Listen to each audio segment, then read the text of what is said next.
Hello everybody, Big Homie here, and welcome to my F1 22 My Team Career Mode Season 1, Episode 1 today for both the preseason, just checking everything I've done during preseason and the preseason build-up to the Bahrain Grand Prix.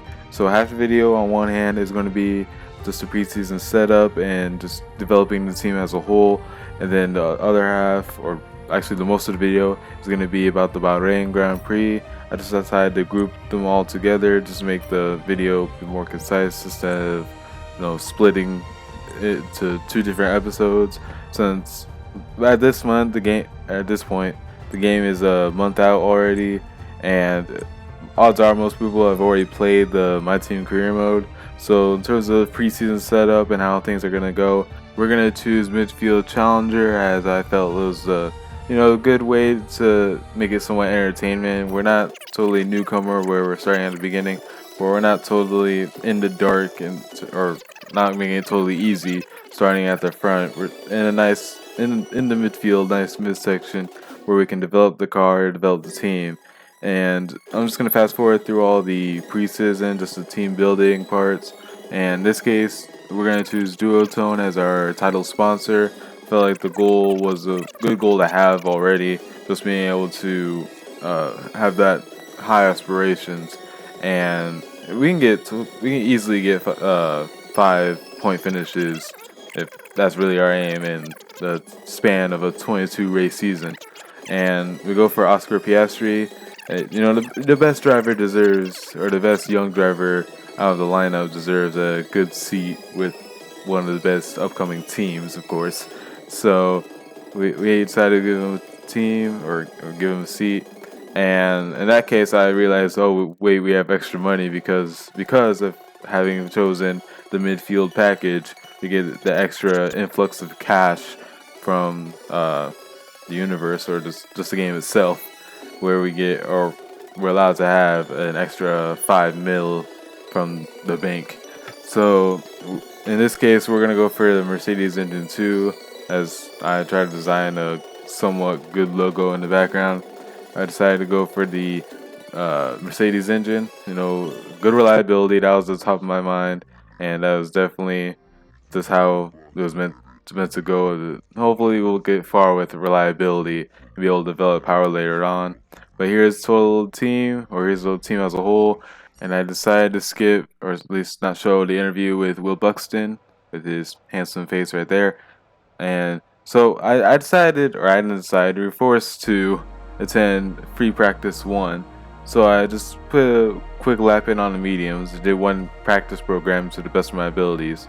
I usually go with quick practice since it's a lot easier to get stuff done. Not only a lot quicker, you're able to get programs done a lot easier in terms of, like, say, if you're one of the objectives to stay on the racing line, but you drive like me, like a maniac, and you're not able to go on the racing line, or stay on the racing line rather.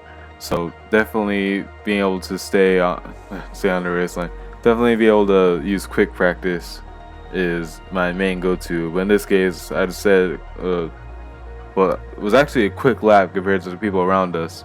We're pretty far up there in P9 at the moment on the medium tire. We're close to Ocon and Tsunoda on the softs. Magnussen goes quicker, so we're slowly gonna drop down as the time is fast forward. The 60 minutes, or about after I did the run, the 50 minutes of time that was left over. So it was definitely a promising showing in terms of what might come in terms of our pace, and it was definitely a beacon of light, I guess, on the whole aura of the Grand Prix itself. Because around Bahrain is definitely not my favorite track, and all the slow speed corners, all the heavy traction corners is definitely not my preference. So I didn't expect to do very well around here. Even if we even around the points, it would definitely be a miracle, or at least somewhat. Maybe I need to turn the AI up or something. And I decided to skip most of our Q1 lap because it was actually pretty fast. We're ahead of Bottas. We're right near Tsunoda. Tsunoda just goes quicker. But we're actually ahead of Leclerc. I'm not sure what happened to his lap time if that got messed up, or if he just got caught in traffic. But as we start our second lap in Q1, we decided to go out again. Try to make sure everything is nice and set up, because I didn't do too much running beforehand, so just this qualifying was kind of also my practice alongside FP1. So, try to go out for another lap. We're up actually almost 2/10, or 1/10 now, through the first sector. We lose a bit of time out of that corner, but we end up gaining a bit of time mid-corner and then losing it, then once again gaining time all over the place. It's definitely the delta going up and down, fluctuating quite a lot, but we're gaining about 1/10, almost 2/10 in the braking zone into the tight left-hander. But in the end, actually, we end up losing time in total and just not improving. The rest of the third sector was not impressive at all. But in the end, in Q1, we're able to get through P9, and that's a very impressive showing considering that Bahrain is definitely not a track I usually enjoy. But heading into Q2 now, going on the first lap, Piastri, I didn't show it, but Piastri actually got kicked out and was in last place. He didn't set a time for some reason. He was down in the bottom in last. So for some reason they didn't set a time. I wonder if he just caught in traffic. The way the game works, maybe it was about stuff was simulated, just the way things happen. But he's unlucky for our teammate. But here we're just trying to hopefully make it into Q3 for our first ever race season as a team. And it's not a bad time. We said we're only 8/10 behind Hamilton, which I say only is actually quite a lot. But in terms of the rest of the midfield cars around us, we're definitely really competitive in the midfield. In which the basics of it is we're not going to be fighting for the top positions. We're just hopefully able to claw our way to some points, and hopefully even do that in this Grand Prix. But in this case, we're going to have to wait a bit longer for our second lap, because somehow we got not only underbody damage, but also rear diffuser damage.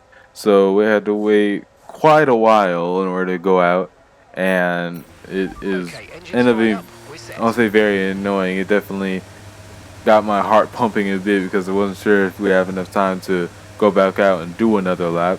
But in this case, we end up having another lap. I drive out myself.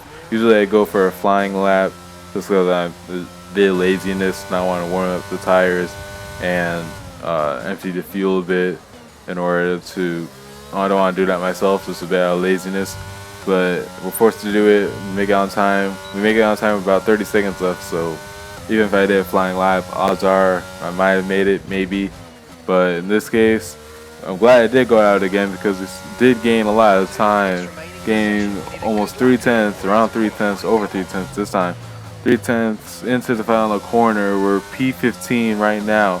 In the final corner, we're gaining time on the exit. It's going to be around 3:50 time gain, 3/10 gain, and still going to finish in P12. A respectable qualifying for just the new team as a whole, and I'm happy with that. I didn't expect really at all to get into Q3, but to get into Q2 and really stick ourselves into the midfield, that was definitely the goal, and that's what we achieved. And as I predicted, it's going to be a checkerboard of Ferrari, Red Bull, and Mercedes. Those top 6 positions we can't really hope for, but P7 to P10, that's definitely the aim. Those bottom points positions are where we have to be competitive against the other midfield teams, and this is definitely our chance to do that. And let's see how it turns out in the race. No more testing, no more practice. This is the real deal, and it's make or break here at round 1 of this year's Formula One World Championship. Formula One returns to the desert today on this exceptional 3.36 mile circuit. 15 corners provide plenty of overtaking opportunities, and it could be a strategic race, this one, with Sakhir notorious for eating up the rear tyres. Watch out for drivers managing their rubber at some point during the Grand Prix. So with the race not far away from starting, here's what today's grid rundown looks like. World champion Max Verstappen starts from pole position, and it's Charles Leclerc in P2.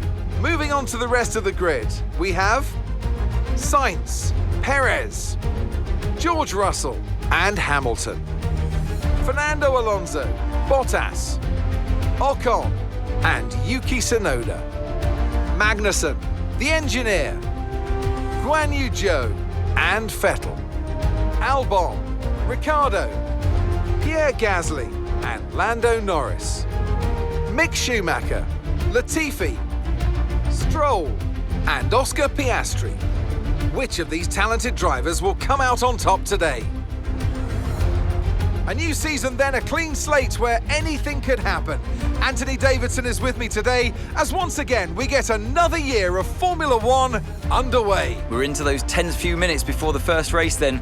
Everyone's a little bit nervous about reliability. They haven't been running in the hot, turbulent wake of other cars in practice, and they've not been pushing at 100% for long durations.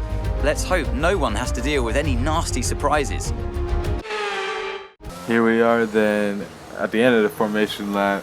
Just to summarize all the strategy, we lowered the fuel, had to set it up on. We started on the hard tire, we want to go into hards to mediums. Not the optimal strategy, but it's definitely the best strategy for me. But we do get optimal grid start as we ready for the lights for the Bahrain Grand Prix. As 5 lights are almost out, 5 lights are up now, as 5 lights are now out for the Bahrain Grand Prix, Season 1, Episode 1 of my team career mode. We get a great start against Magnussen, but he comes back at us very easily on those medium compound tires. We dive down the inside of not only Tsunoda, but also Ocon, trying to gain multiple positions here as we go around the outside on turn 2 on Ocon. We might have a run on Alonso, but we're not able to keep it. But 3 positions in just the first 2 corners. What a start from us as we now dive down the inside of Alonso. They didn't really want to make that move, but we make it stick anyway. As we now get past Alonso, he comes back at us though into the S's section. As he goes down the inside, we're able to hang it around the outside and able to keep position. 4 positions in just first sector. It was a great start for us, and now we try to hang with Bottas, but this may be just our highest aspirations in this case, as our car just isn't as developed. And even in the new era, our car, we just don't have the pace to stay competitive with some of the other cars around us. In this case, Alonso is already coming back at us down the straight. We want to go for the switchback, but he cuts it off and he keeps position, and we're not going to be able to come back at him. And actually, from this point on, this is the last time we're going to see Alonso, as we just don't have the pace. Like I said, Bahrain, we did well in qualifying. We did pretty well in qualifying, but this is just not our race and not the race we have to worry about. As we switch to replay cam, as both Ocon and Tsunoda come at me down to turn 1. It's 3 wide into turn 1. We're around the outside as we put just 3 wide on track, be able to hang it on. Tsunoda backs out and Ocon finishes the move on the inside, but we're just draining all of our ERS down the second straight to be able to finish the move into turn 4, 3. I'm not sure, to be honest. But we were able to finish it before the S's section, and this is where all of our fighting is going to take place and who we're going to be fighting with. For P9, P10, I believe after our what was a great start from us, we can stick with these positions as long as we can defend and just drain the life out of their mediums, and able to just stick with our pit strategy and later on have those fresh mediums to be able to come at their what's going to be their hard compounded tires. At the moment, they have the advantage on the mediums. As Ocon goes around the outside, he has the grip to go around the side, but so do we, as still the early laps. We try to hang it around the outside, and still on the outside, but he has the inside line. We have to concede the position for now, but we do have the slipstream. We're not going to make it into the next corner. We're just going to back off a little bit, not use any ERS, wait for him, but he locks up. He makes a mistake into the last corner. So now we're not a sitting duck. We're able to have the run, as Tsunoda kind of had to take evading action as yellow flags ahead. But as we skip ahead now to lap 6, a bit of a far skip, but this is after laps of battling. Sonoda behind is battling Magnussen, but we're squeezing Ocon to the inside, trying to go around the outside. We still have our nose in there. He gives us the room respectfully. He still gives us the room down to turn 2. And now we have the DRS and squeeze him once again down the straight as we head to the corner. He's going to be on our inside. We're going to give him the space around the outside. He's still there, still a little bit there. I thought I had to move with the white arrow. And he just clips our rear and we're fall back, losing positions. And we're now down to P12, right where we started in the beginning of the race, as we tap Sonoda in the rear on accident. I believe Sonoda has damage actually as he tapped our rear when we did a half spin. As Zhou Guanyu into Alfa Romeo goes down our inside into the tight left-hander. We do somewhat get a run, but he has the traction on those medium tires. And it's now drag race into the next corner. We're going to be on the outside. We able to brake a lot later than him actually, and able to keep the position luckily. As Sonoda hasn't pulled away. I believe Sonoda has damage. As look how quickly we're just catching him into the corner, and he's just much more of a roadblock at this point. But I didn't want to overtake him just yet because I knew we'd be able to get DRS, and without DRS we'd have been vulnerable to Alfa Romeo and McLaren behind us. As Sonoda locks up again, Ricciardo comes out of nowhere, makes a dive on, tries to go for the triple overtake. He makes the double overtake not only on Sonoda, who heading to the pits anyway, but also on Zhou Guanyu. As down the straight, even though we both have DRS, Ricciardo just has a straight line speed in the McLaren. Well, he did brake a lot earlier, be able to steal DRS away from him, so we might have at least some life down the straight. As we're just always checking vehicle conditions, as I always thought it got damaged. As it squeezed mercilessly, squeeze Ricciardo on the inside, leave him no space at all, force him to back out. But this is the incident, the replay of the incident. Around here, there were white proximity arrows. I thought I might be in the clear, but in this case, this is where red kind of started showing. And I thought Ocon was going to be back out, but he's just peeking his nose through. Well, respectfully, Ocon did the same for me. Left room with when I had my nose in. To be fair, that should have been his move to back out of. He's not majority alongside, not barely alongside at all to be considered, or even considered alongside. But even just off of that, it's a sheer miracle that I don't have any damage at all. I mean, Sonoda got damaged by hitting my rear. And to be honest, that probably should have DNF'd me right there. It's on simulation standard damage. So simulation, anything could be damaged, the floor, anything else. But standard rate of damage. I was still surprised after all that, nothing was broken. As on now skipping from lap 8 to lap 16. There's a big skip, but there was really no action at all. We weren't able to make very much, if any, progress. Ocon, though it is event, Ocon did pit much earlier because he had damage from the incident as well. As we get an optimal pit in, optimal turn in, as there's a problem on one of our tires. I believe it's the left rear, as Magnussen is going to jump us or be able to get the, well, he was already ahead of us, be able to get the, well, I was going to say undercut, the overcut. He's able to extend his gap to us, but I believe firmly without that we'll be able to catch him.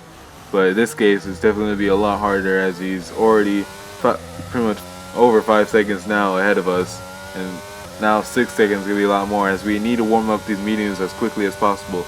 As Ricciardo, Zhou Guanyu behind, they already have warmer, harder tires, so while they may be on a hard tire compound, as long as these tires are cold, they will have the advantage even though they're on the harder tires. So throughout this lap, I'm definitely going to be vulnerable to any sort of attack. But as I was saying, from lap 8 to lap 16, there wasn't really much happening. There was some defending from Ricciardo behind that was happening.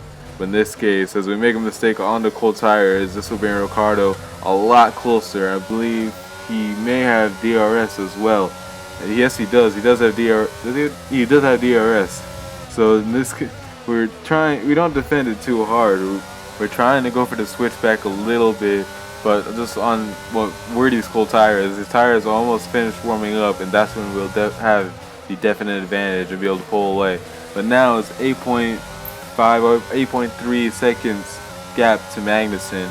It'll be very, very tough to be able to catch him, even if he's on hard tires.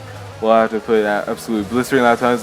Ricardo, just like Ocon, locked up into the final corner, and with DRS, we're going to be able to pull away, as Zhou Guanyu, no doubt, is going to be attacking him. Yes, he does, as we look behind, and Zhou Guanyu able to capitalize off Ricardo's mistake. But just looking back at the leaders, a quick recap what's going on with the leaders. On lap 5, Leclerc trying to make a move on Sainz into turn 1, Ferrari versus Ferrari. Right now, Max Verstappen with a 2.3 second lead, it's about 2.6 second now, with the fighting going on. But Leclerc is trying to get past his teammate Sainz, not showing him any mercy, as Leclerc now going around the outside, down into the S section now at the end of sector 1. Leclerc now able to get ahead of Sainz, and this is where pretty much they're going to say, I guys believe, Leclerc is going to be able to pull away from Sainz. As already you can tell, just in the traction zone, Leclerc has already gained time on Sainz. And this is still the same lap, even though there was a transition.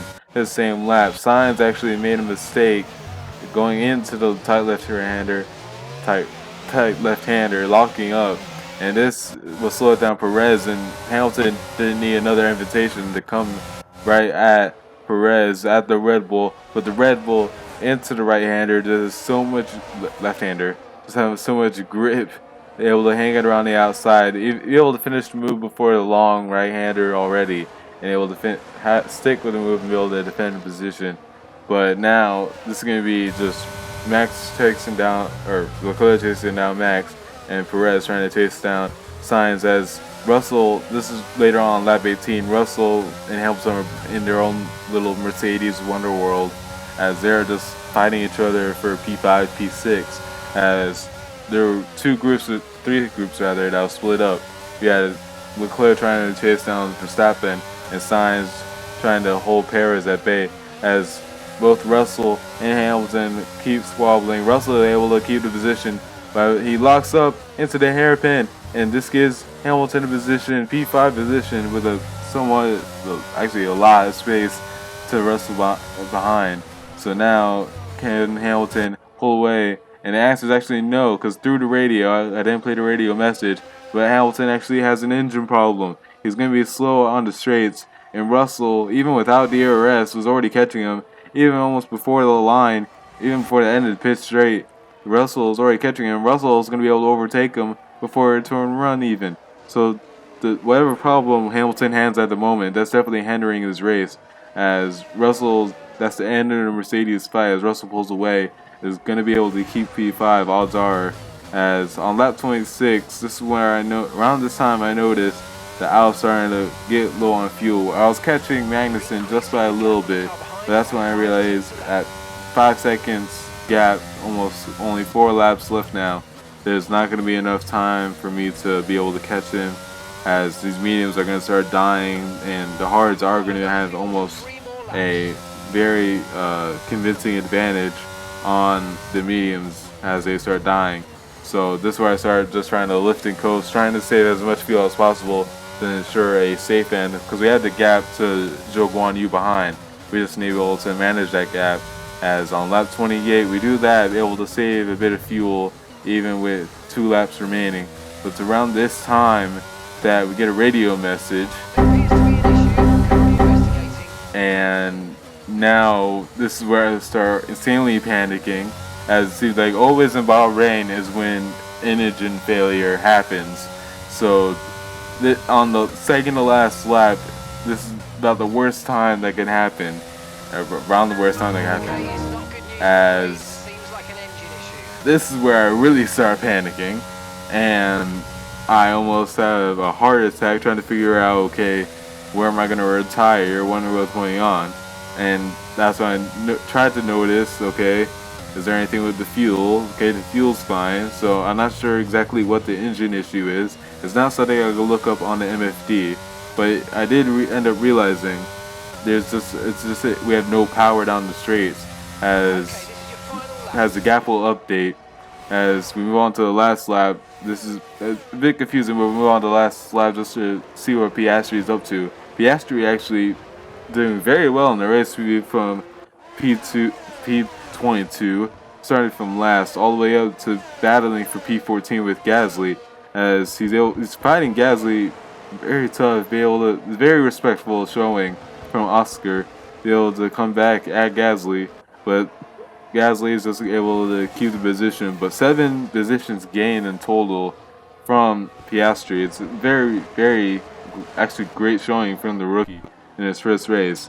But in the first race of the season, it's going to be Max Verstappen who comes home to win the first race of the F1 2022 season.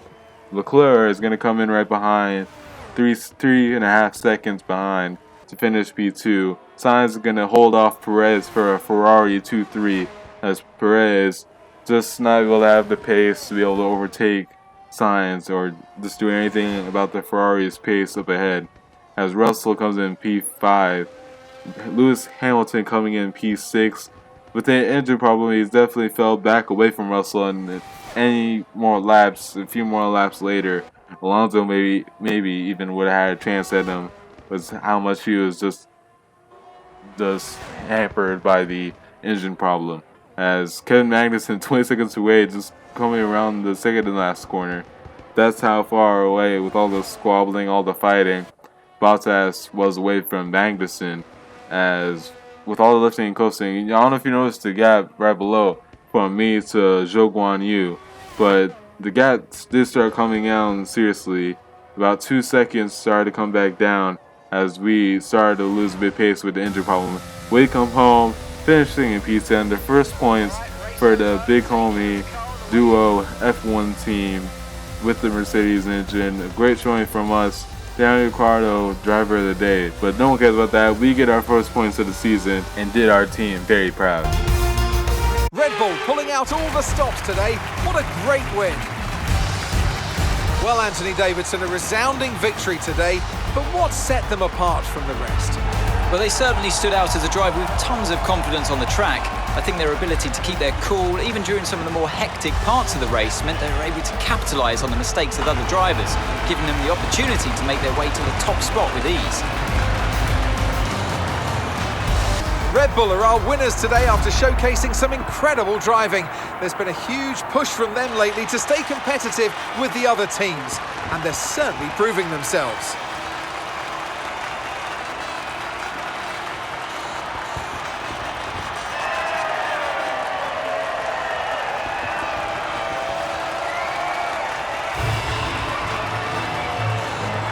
What a great showing from Max, winning the first race of the season and a strong start from Red Bull, but definitely the sign of things to come. Definitely what's going to be a great fight between Ferrari and Red Bull, and what's going to be a game of cat and mouse with just Mercedes trying to catch up, struggling to catch up. But here's just the results. And just looking at the gap, what we had was a 7-second gap to Zhou Guan Yu. With a span of almost about 1.5 laps, that gap was brought down by 2 seconds to, it was a gap of 5 seconds.